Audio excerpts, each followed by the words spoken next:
Bismillahirrahmanirrahim. Assalamualaikum warahmatullahi wabarakatuh. Saudara-saudara, kita kembali di mata kuliah MKWU Bahasa Indonesia. Kali ini kita akan membahas ciri-ciri teks akademik. Pada pertemuan sebelumnya, saudara-saudara sudah saya minta mencari istilah teknis yang saudara-saudara anggap sulit. Dan di pertemuan ini, istilah-istilah tersebut akan diterangkan. Meskipun karena terbatasnya interaksi, beberapa penjelasan yang akan disampaikan mungkin belum bisa menerangkan secara detail ya istilah-istilah teknis yang saudara anggap sulit itu. Sebelum dilanjutkan, saudara-saudara saya ingatkan untuk mengisi daftar hadir di SIA Unram dan juga di ketua kelas ya.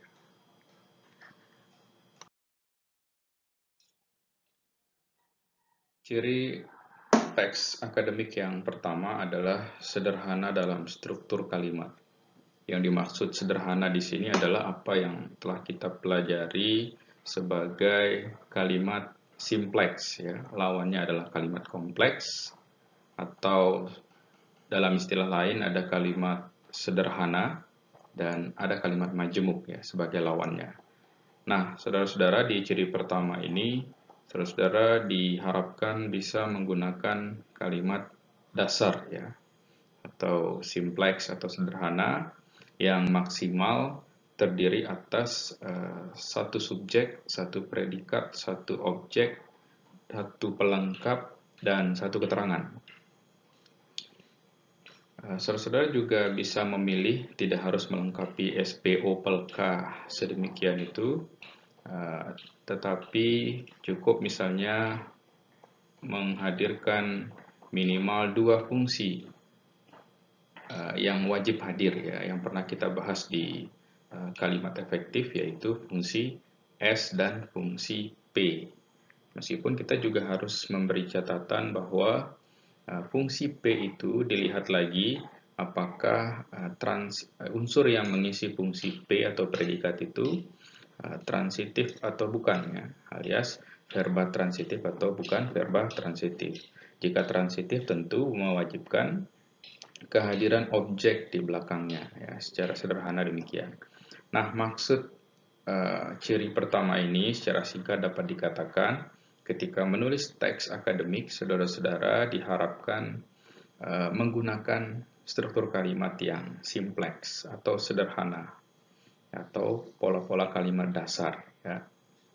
Tetapi pada dasarnya tidak terlarang juga ketika saudara-saudara ingin menuliskan kalimat majemuk. Yang paling penting adalah silakan divariasikan ya sedemikian rupa sehingga tulisan saudara tidak monoton. Jika dilihat di contoh kalimat ini, saudara-saudara, yang dimaksud dengan sederhana itu berarti subjeknya di kata studi ini. Ya. Kita pernah bahas cara menentukan fungsi kalimat studi ini. Kemudian predikatnya adalah menguji. Dan karena menguji ini merupakan verba transitif, berarti mewajibkan kehadiran objek.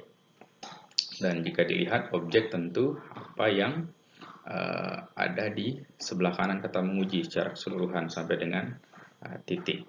Nah, berarti jika dilihat dari struktur fungsinya, kalimat ini berstruktur SPO.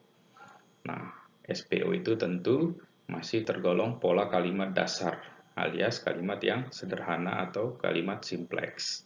Nah, itulah maksud dari ciri teks akademik yang pertama. Ciri berikutnya adalah teks akademik itu padat informasi.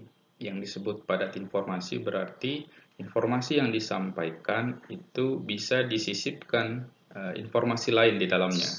Misalnya kalau dilihat di contoh yang tertampil saat ini, kalimat yang ada sebenarnya variabel perantara adalah komitmen organisasi dan partisipasi penganggaran.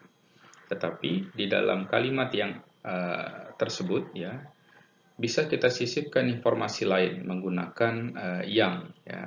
Di sini tertulis yang dicontohkan dalam studi ini menerangkan subjeknya yaitu variabel perantara.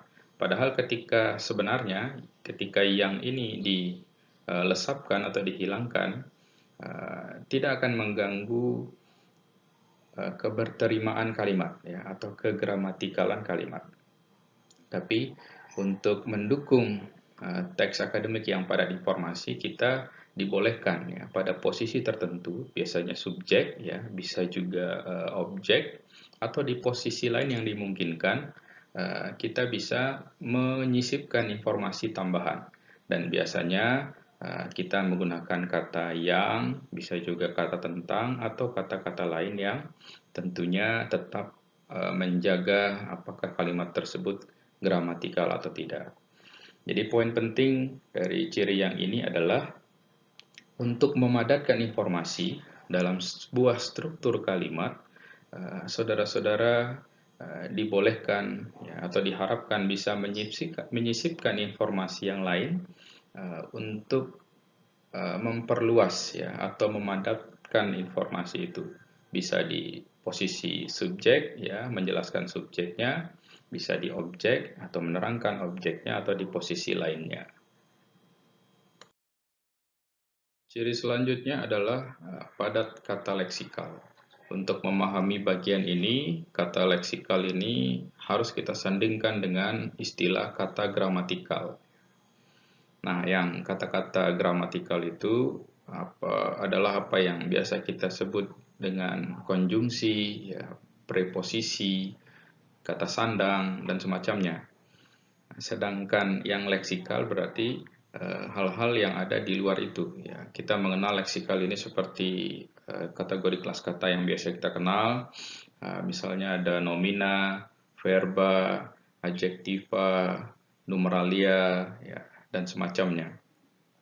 Sehingga jika dikatakan bahwa ciri teks akademik itu padat kata leksikal, berarti ketika menulis saudara-saudara harus dominan dalam menggunakan kata-kata leksikal dibandingkan dengan kata gramatikal.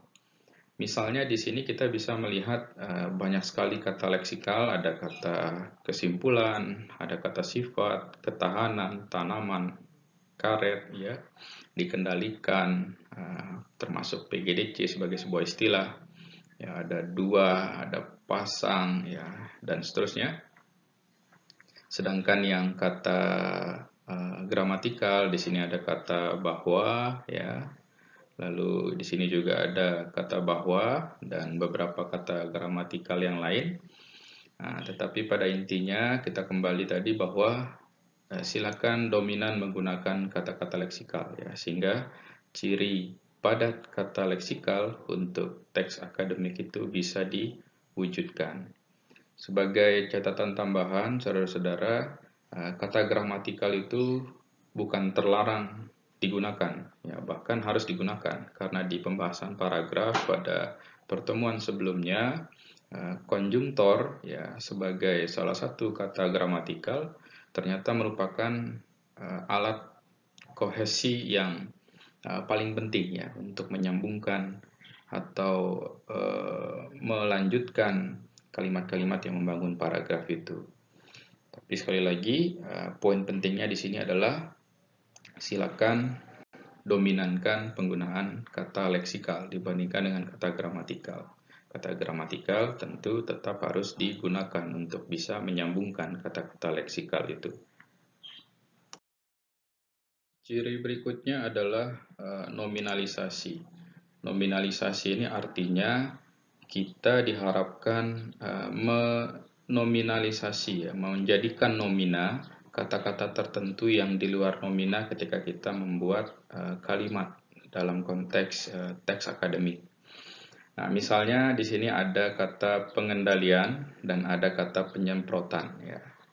Pengendalian ini bisa bisa disediakan pilihan lain. Ya, misalnya kita akan menggunakan kata mengendalikan, atau yang penyemprotan ini kita bisa menggunakan kata menyemprot. Ya. Penyemprotan adalah nomina, menyemprot adalah verba. Pengendalian adalah nomina dan mengendalikan adalah verba. Saudara-saudara bisa mencoba ketika kalimat ini diganti dengan posisi pengendalian menjadi verba mengendalikan, dan posisi penyemprotan yang berupa nomina diganti menjadi verba menyemprotkan, tentu akan ada perubahan struktur kalimat ya, yang pasti akan mewajibkan hadirnya subjek ya, di depan mengendalikan. Jadi harus ada X mengendalikan apa, atau X menyemprotkan apa misalnya ya. Nah, nominalisasi sebenarnya membantu kita mengabstraksikan peristiwa. Jika kita memilih verba, sebagaimana yang saya terangkan tadi, tentu harus menghadirkan subjek dan kemungkinan menghadirkan objek. Karena mengendalikan itu adalah sebuah verba yang transitif. Ya. Begitu pula menyemprotkan. Tetapi ketika kita abstraksikan peristiwa X mengapakan Y itu sebagai sebuah nomina dalam peristiwa nominalisasi, kita bisa menemukan manfaat seperti kalimat menjadi lebih pendek ya. Selain itu, kita juga bisa merasakan manfaat bahwa kalimat itu lebih baik ya dibandingkan dengan ketika menggunakan verba. Nah, ini yang dimaksud dengan nominalisasi, tetapi bukan terlarang kita harus menggunakan kategori yang lain seperti verba, kemudian adjektiva dan lainnya. Ya, tapi diusahakan ketika saudara-saudara akan menuliskan peristiwa tertentu atau realitas tertentu dalam kalimat, saudara-saudara diharapkan memilih nominalisasi. Nah, di sini juga misalnya kita memiliki verba bermanfaat ya, tidak terlarang. Hanya silakan usahakan ya sebaik mungkin saudara-saudara melakukan nominalisasi. Ciri berikutnya adalah metafora gramatika melalui ungkapan yang inkongruen ya. Nah, kalau dilihat ini pasti istilah yang sulit bagi saudara-saudara, tapi mari kita coba sederhanakan. Ciri yang ini masih berhubungan atau bisa dijelaskan juga dengan telah menguasai nominalisasi pada salindia sebelumnya. Maksud metafora gramatika melalui ungkapan yang inkongruen ini adalah kita harus pandai mengubah kata-kata tertentu dengan kategori kelas kata tertentu menjadi kategori kelas kata yang lain. Misalnya nomina yang seharusnya realitas itu diwakili oleh nomina, kita bisa menggantinya dengan verba ya, atau menghadirkannya dengan verba. Begitu pula sebaliknya, realitas yang sebenarnya verba kita bisa hadirkan dengan kategori kelas kata nomina. Nah, ini kita sudah mempraktikkan apa yang disebut dengan metafora gramatika melalui ungkapan yang inkongruen. Agar lebih jelas kita bisa melihat contoh yang ini yang kongruen ya, sebelum terjadi pergeseran. Yang dimaksud pergeseran itu adalah kategori kelas kata yang saya jelaskan tadi. Sedangkan yang kedua ini adalah yang inkongruen setelah terjadi pergeseran atau menghadirkan kelas kata yang lain yang sebenarnya realitas itu diwakilkan oleh kategori kelas kata sebelumnya. Di sini misalnya kalau kita lihat perbedaannya, ada kata menyerang yang berupa verba, ya, kata kerja, kemudian diganti menjadi serangan yang berupa nomina. Apakah ada yang sebaliknya? Ada juga misalnya kata tumbuh di sini, ya. Jadi karet berhenti tumbuh, tumbuh yang berupa verba atau kata kerja diubah menjadi nomina, ya, berupa pertumbuhan. Apakah ada kategori kata yang bertahan? Ya, tentu ada yang sama-sama verba, misalnya ada berhenti dengan terhenti. Nah, perubahan-perubahan yang terjadi dalam rangka metafora gramatika melalui ungkapan yang inkongruen ini bisa saudara lihat dengan nyata bahwa ketika diubah ternyata ada sedikit ini ya, kalimat menjadi lebih pendek ya. Karena abstraksi ya atau pemadatan yang dilakukan ternyata bisa diwujudkan dengan mengubah metafora gramatika itu ya, seperti yang saya jelaskan tadi.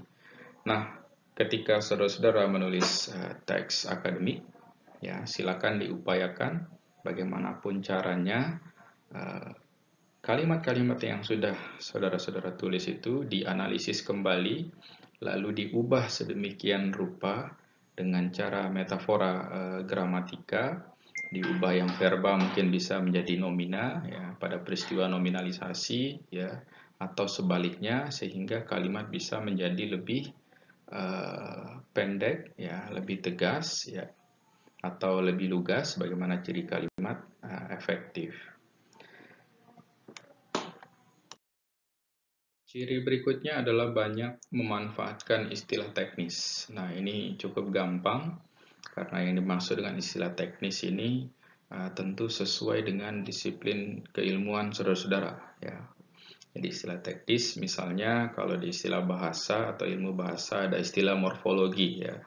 Ada istilah morfologi yang mungkin juga digunakan di istilah biologi misalnya. Nah, ini contoh-contoh istilah-istilah teknis, silakan diperbanyak ya, dimanfaatkan, tetapi juga nanti harus ada penjelasannya yang nanti kita akan bahas di bagian ciri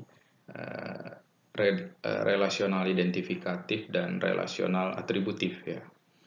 Nah, saya kira tidak perlu terlalu panjang dijelaskan karena pada prinsipnya yang dimaksud dengan istilah teknis ini silakan menggunakan istilah-istilah yang ada di disiplin keilmuan saudara masing-masing. Ciri berikutnya adalah bersifat taksonomik dan abstrak. Nah, agar lebih mudah ya, istilah taksonomik dan abstrak ini bisa kita ganti dengan istilah klasifikasi untuk taksonomik ya, atau taksonomi, kemudian istilah generalisasi, atau bisa juga kita pakai istilah simpulan untuk abstraksi. Jika mendengar kata klasifikasi tentu saudara-saudara bisa paham ya, berarti kita akan mengelompokkan hal-hal tertentu dalam kelompoknya. Nah, itu sebenarnya dimaksud dengan taksonomi. Nah, sedangkan yang abstrak ya, tadi saya juga sering mengulang kata mengabstraksikan ya, jadi abstraksi dari peristiwa atau realitas tertentu biasanya akan menjadi bunyi-bunyi teori ya dalam disiplin ilmu tertentu. Itu yang dimaksud dengan generalisasi atau simpulan. Misalnya ketika saudara-saudara akan menulis realitas tertentu di kehidupan, misalnya melalui wawancara, melalui pengamatan, ya, hasil-hasil dari kegiatan pengamatan saudara di realitas itu nanti bisa saudara taksonomikan, ya, bisa juga saudara abstraksikan. Berarti yang taksonomi ketika saudara membuat klasifikasi tertentu bisa dipadukan dengan teori yang ada misalnya, lalu realitas itu saudara buat dalam bentuk klasifikasi, itu saudara-saudara sudah melakukan taksonomi ya, atau bersifat taksonomik ini.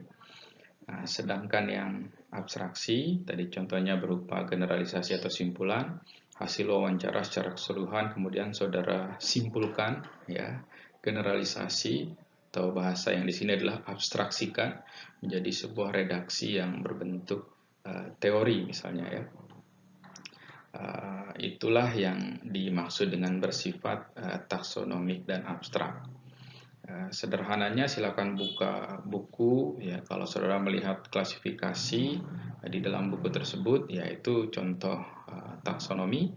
Kemudian ketika saudara menemukan sebuah teori yang sedang dijelaskan ya, ada redaksi teori tertentu atau teori manapun yang ada di disiplin ilmu saudara yang saudara kuasai, nah itu contoh hasil abstraksi dari realitas ya, dari pengamatan kah, dari penelitian apapun ya.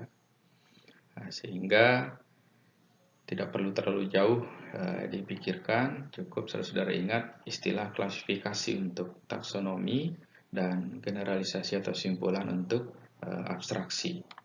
Contoh taksonomi adalah pengelompokan, contoh abstraksi adalah redaksi teori atau bunyi-bunyi teori tertentu dalam disiplin ilmu masing-masing. Ciri berikutnya adalah sistem pengacuan espora. Sistem pengacuan espora ini maksudnya adalah hubungan yang erat ya antara unsur tertentu di dalam kalimat dengan unsur yang lain ya di dalam kalimat yang sama. Misalnya di contoh buku kita melihat ada hubungan antara komitmen organisasi dan partisipasi penganggaran. Yang dimaksud dengan espora itu berarti pengacuan yang menuju ke unsur yang sebelumnya, bahwa hubungan yang dimaksud adalah hubungan antara komitmen organisasi dan partisipasi penganggaran. Begitu pula misalnya dalam perspektif komunikasi lintas budaya, ya ini dispesifikkan dan spesifikasi ini adalah penjelas atau acuan ke semantik dan makna. Jadi semantik atau makna mana yang dimaksudkan, yaitu yang dalam perspektif komunikasi lintas budaya. Jadi sederhana sebenarnya bahwa apa yang ada di sebelah kanan ini ya mengacu espora ke apa yang ada di sebelah kirinya. Seperti juga contoh yang atas ya, antara komitmen organisasi dan partisipasi penganggaran mengacu ke hubungan dan sekaligus menjadi penjelas atau penegas apa yang ada di bagian sebelumnya. Nah, itulah yang dimaksud dengan sistem pengacuan espora ya, secara sederhana. Berikutnya kita bahas perihal relasional identifikatif dan relasional atributif. Nah, apa maksudnya ini? Jika melihat di contoh yang ada di buku, mungkin saudara-saudara akan menyatakan ini sama saja ya. Bisa jadi demikian, tetapi kita perlu melihat hal-hal yang spesifik yang membedakannya. Jika dirumuskan, saudara-saudara, yang relasional identifikatif itu murni soal definisi. Ya, jadi definisi istilah teknis tertentu ya, atau istilah-istilah biasa atau kata-kata yang ada di disiplin ilmu ya, atau bahkan di kehidupan ini ya. Jadi ketika saudara memberikan definisi dan bisa menggunakan kata adalah, ya, merupakan, maksudnya ya, dan semacamnya, berarti saudara-saudara sudah melakukan relasional identifikatif. Dan tentu definisi ini harus berupa identifikasi fitur-fitur yang sesuai dengan kata tersebut ya, tidak boleh keluar. Misalnya kalau kita berdasar ke Kamus Besar Bahasa Indonesia, maka apa yang dikatakan oleh Kamus Besar Bahasa Indonesia untuk istilah tertentu lalu diberikan definisinya, pasti definisi itu atau fitur-fitur atau kata-kata atau unsur-unsur yang ada di definisi itu benar-benar berupa identifikasi dari kata tersebut. Nah, ini yang dimaksud dengan relasional identifikatif.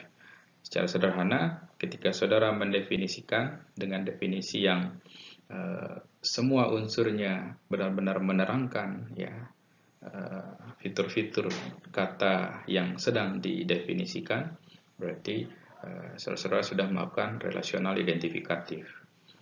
Sebaliknya yang relasional atributif ya, kita bisa menerangkannya atau memengertinya dengan istilah atribut ya, atau penjelas atau pelengkap ya.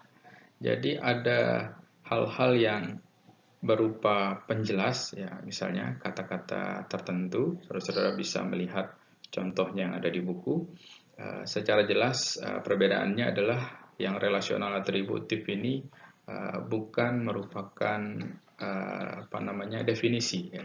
Memang ada satu contoh di sana yang menulis kata merupakan kalau tidak salah, tetapi jika dilihat penjelas dari kata di sebelah kanan merupakan itu ternyata bukan identifikasi fitur-fitur yang memang merupakan definisi dari istilahnya, tetapi merupakan penjelas lain ya. Jadi hal-hal lain yang ingin dijelaskan dari istilah tersebut. Nah, bisa juga ada informasi pelengkap ya, atau yang melengkapi istilah yang sedang dijelaskan ya. Bisa juga ya, ini sebenarnya pelengkap dengan atribut ini sama ya. Jadi bisa berupa pelengkap dan bisa berupa penjelas ya. Titik perbedaannya tetap pada apa yang ada di sebelah kanan, yang relasional identifikatif murni definisi ya. Sedangkan yang relasional atributif itu bisa berupa penjelas istilah tertentu, bisa juga pelengkap istilah tertentu, tentu di luar definisinya atau fitur-fitur yang ada di definisi itu. Saudara-saudara, ciri yang berikut ini sederhana saja kita maknai bahwa bersifat monologis dengan banyak mendayagunakan kalimat indikatif deklaratif ya. Kata kuncinya ada di monolog, monologis, dan deklaratif. Jadi ketika membuat teks akademik, ya kalimat-kalimat yang memenuhi ciri teks akademik, terutama di bagian ini, saudara tentu lebih banyak membuat kalimat yang deklaratif, ya. Dan deklaratif ini tentu memberi informasi. Ya, deklaratif ini kan ada secara umum ya disebut deklarasi, ya, yaitu memberi informasi sehingga sifatnya monolog. Ya. Jadi tulisan saudara itu memberikan informasi kepada siapa saja, tidak perlu saudara-saudara mengajak pembaca dengan bertanya atau memerintahkan ya, seperti pada yang lain ini ada interrogatif bertanya, proposisi meminta, dan imperatif atau proposisi meminta juga ya. Ini perbedaannya ada pada bertanya atau memerintah. Ya, itu berarti bukan monolog lagi ya, sehingga sekali lagi saudara-saudara diharapkan pada ciri yang ini yaitu membuat barisan kalimat deklaratif, yaitu memberikan informasi secara monolog. Artinya tidak perlu ada respons tertentu dari pembaca ketika saudara menuliskan kalimat-kalimat tersebut ya. Nah, tidak hanya deklarasi, karena kita mengenal banyak jenis yang lain, ada eksposisi, ada argumentasi, dan lain-lain ya. Yang penting fokusnya adalah pada kata kunci monolog, dan saudara secara satu arah memberikan informasi kepada pembaca. Di tulisan-tulisan tertentu memang kadang kita temukan ada yang berbentuk interogasi ya, menggunakan tanda tanya atau menggunakan tanda seru untuk yang imperatif. Nah, tetapi sekali lagi dengan mengacu pada ciri ini ya, saudara diharapkan banyak atau dominan menggunakan ya, atau bahkan harus menggunakan yang deklaratif ya, jadi proposisi memberi atau satu arah. Ciri berikutnya adalah memanfaatkan bentuk pasif. Nah, saudara-saudara perlu saya ingatkan pada kesempatan ini, silakan divariasikan ya, tidak harus selalu ya, saya katakan tidak harus selalu, artinya bentuk yang aktif itu dibolehkan untuk digunakan, tapi yang diharapkan adalah dominan bentuk pasif. Mengapa bentuk pasif dipilih? Karena bentuk pasif ini membuat kita tidak perlu menampilkan pelaku ya, tidak perlu kita tampilkan pelaku yang dalam kalimat itu ya, karena jika konstruksinya aktif berarti harus ada pelaku. Misalnya perbedaan antara diperlukan sebagai bentuk pasif dari memerlukan ya, konsekuensinya ada pada bagian di bawah ini. Ketika kita menggunakan kata memerlukan berarti harus ada pelaku di depan ya, dan sesuatu yang menjadi objek di belakangnya. Sehingga konstruksinya menjadi X sangat memerlukan Y. Di tulisan-tulisan tugas, makalah, skripsi, biasanya banyak yang menuliskan peneliti memilih metode X misalnya ya. Berarti saat itu penulisnya menggunakan konstruksi aktif sehingga harus menghadirkan kata peneliti. Jadi peneliti sangat memerlukan metode X ya. Sekali lagi berarti penulis itu sedang menggunakan bentuk aktif yang mewajibkan kehadiran subjek. Ketika dibalik ya dalam bentuk pasif ya berarti metode X sangat diperlukan. Ini mohon maaf pada satu salah tik ya. Metode X sangat diperlukan dan tidak perlu disebutkan penelitinya ya, karena dalam konteks tersebut tentu bukan orang lain yang memerlukan ya metode tersebut. Di contoh sudah jelas ya, memang agak panjang subjeknya, studi tentang lintas bahasa budaya ya. Yang ini seharusnya tidak ditulis miring ya. Ini harusnya yang tulis miring karena bukan istilah bahasa Indonesia, tapi karena sesuatu yang difokuskan jadi semuanya ditulis miring. Studi tentang lintas bahasa atau budaya, cross culture understanding ya, sampai sini adalah subjeknya, sangat diperlukan. Jadi di sini seharusnya ada oleh siapa yang memerlukannya ya, atau yang tadinya menjadi subjek pada konstruksi kalimat aktif. Tapi di sini tidak disebutkan karena kita sudah menuliskan memilih bentuk pasif. Dan siapa yang ada di sini tentu bukan orang lain ya. Kita sudah tahu karena konteks tulisannya bisa jadi yang lakukan adalah peneliti ya, atau orang lain. Selanjutnya, ciri teks akademik adalah tidak mengandung kalimat minor. Nah, saudara-saudara, kalimat minor ini lawan kalimat mayor ya. Kalimat mayor adalah kalimat yang lengkap, sedangkan kalimat minor adalah kalimat yang hanya terdiri atas satu unsur, dan satu unsur itu hanya mengisi satu fungsi ya.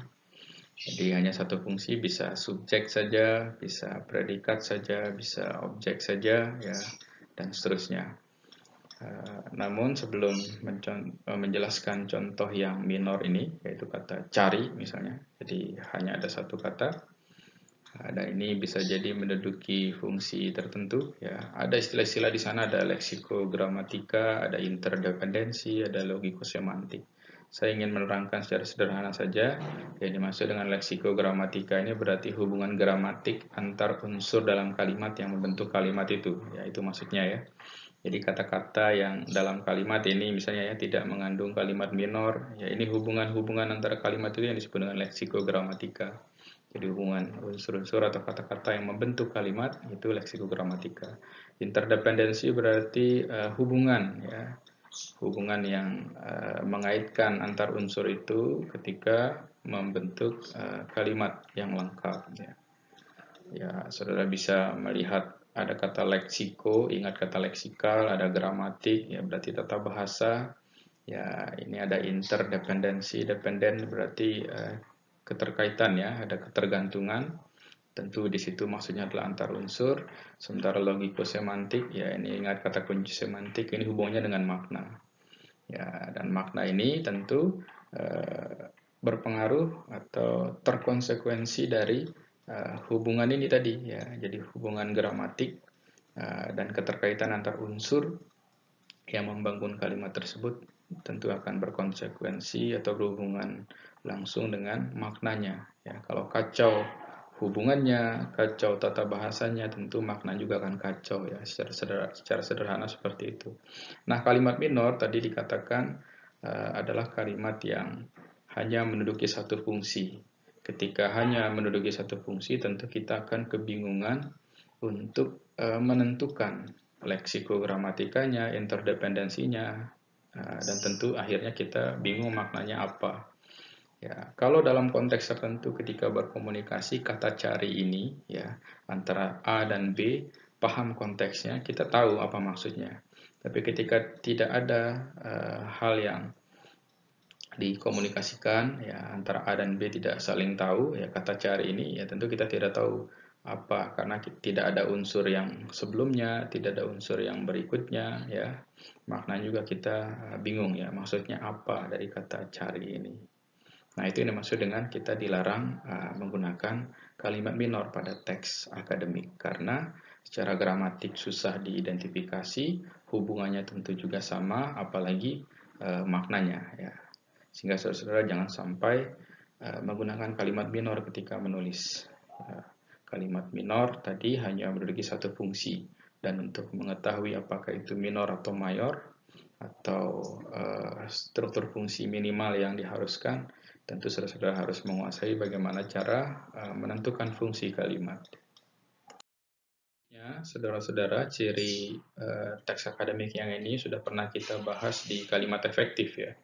Yaitu jangan sampai teks itu mengandung kalimat yang tidak gramatikal, Tidak gramatikal berarti punya banyak makna, bisa struktur fungsi kacau, ya terutama ya sebagai dasar, bisa juga hal-hal lain ya, apa yang sudah saudara-saudara pelajari di kalimat efektif. Di contoh di buku, ya di sini sudah jelas bahwa hati-hati kalau ada preposisi di awal kalimat, karena akan menyebabkan yang seharusnya menjadi subjek dari kata mereka ini, ya mereka yang terlibat dalam suatu peristiwa tutur ini bukan menjadi subjek lagi, ya melainkan akan menjadi keterangan, sehingga subjeknya tidak ada. Ya, misalnya kita pernah bahas kalimat dalam bab itu membicarakan beberapa hal, ya. Dalam bab itu menjadi keterangan karena ada kata dalam. Membicarakan adalah predikatnya, beberapa hal menjadi objeknya. Nah, subjeknya tidak ada di situ gara-gara kata dalam. Ketika dalam dihilangkan, bab itu tentu akan menjadi subjek. Selanjutnya yang di konteks ini tentu ya ketika bagi dihilangkan berarti dari kata mereka sampai dengan berakhirnya unsur yang mengisi fungsi subjek itu hadir sebagai subjek ya. Nah, hal-hal semacam ini singkatnya apa yang sudah kita pelajari di kalimat efektif ya silakan dipraktikkan agar kita terhindar dari menulis teks akademik yang mengandung kalimat tak gramatikal. Saudara, sebagai ciri terakhir, saya kira saudara-saudara sudah bisa bedakan dengan baik ya mana yang tergolong genre faktual dan mana yang fiksional ya. Kalau diterangkan di sini ya teks akademik itu genrenya harus faktual dan bukan fiksional ya. Tentu yang faktual itu ilmiah dan empiris ya. Sedangkan yang fiksional, fiksi atau rekaan. Saya kira contoh-contohnya sudah, saya yakin saudara-saudara sudah sangat menguasainya ya, mana yang ilmiah dan mana yang fiksi ya, atau rekaan. Nah, saudara-saudara, demikianlah pembahasan singkat dan keterangan-keterangan yang sederhana yang bisa saya sampaikan berkaitan dengan ciri-ciri teks akademik yang ada di buku yang tengah kita bahas. Tentu dalam penjelasan tadi, saya yakin tidak sepenuhnya bisa membuat saudara-saudara mengerti. Tapi mudah-mudahan ada hal-hal tertentu yang bisa membantu saudara-saudara untuk bisa mengerti masing-masing ciri-ciri teks akademik yang ada di buku tersebut. Nah, hal ini terjadi karena keterbatasan interaksi kita, ya, baik ruang maupun waktu. Oleh karena itu, apapun yang masih belum jelas berkaitan dengan ciri teks akademik, silakan ditanyakan di forum diskusi. Dan istilah-istilah teknis yang sudah saudara inventarisasi pada pertemuan sebelumnya, mungkin tidak semua bisa saya jelaskan di pertemuan kali ini, tapi jika tetap penasaran, saudara-saudara boleh menanyakannya di forum diskusi yang saya sediakan. Demikian, saudara-saudara, mohon maaf jika ada hal-hal yang kurang berkenan. Terima kasih atas perhatiannya. Sampai berjumpa. Assalamualaikum warahmatullahi wabarakatuh.